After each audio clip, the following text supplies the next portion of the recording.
if I just ignore a lawsuit, it'll go away.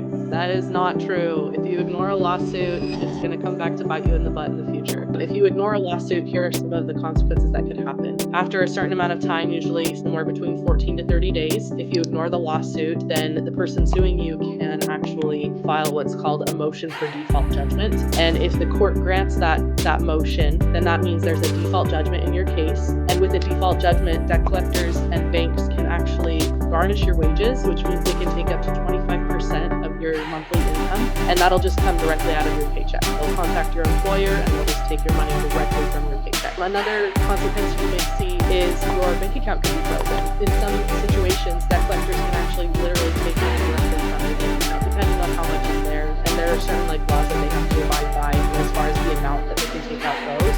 And then lastly, in my opinion, the most scary consequence that can happen if you ignore a lawsuit is you may end up having to pay way more than you were originally sued for. So if you ignore it and you don't try to find a solution before it drags on too long, you could literally be paying thousands and thousands more. And that interest will continue to multiply as time goes by. So ignoring a lawsuit is not going to make your debt go away. Having a conversation and being proactive and trying to communicate clearly with the person that's suing you or the debt collector or bank involved, that's what's going to help you make it go away and get on the right path to